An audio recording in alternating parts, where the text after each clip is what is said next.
CM sir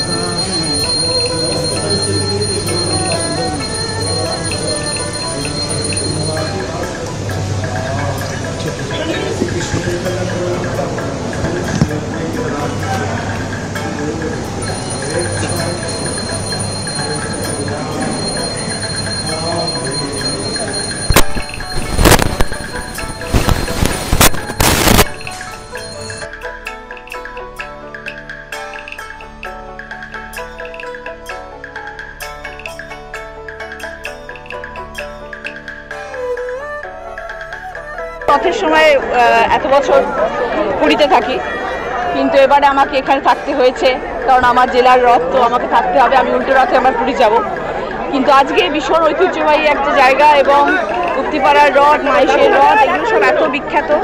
আমি আমার জায়গায় আমার জেলার গুপ্তিপাড়ার রথে এসেছি, ভীষণ খুশি লাগছে। তো মানুষের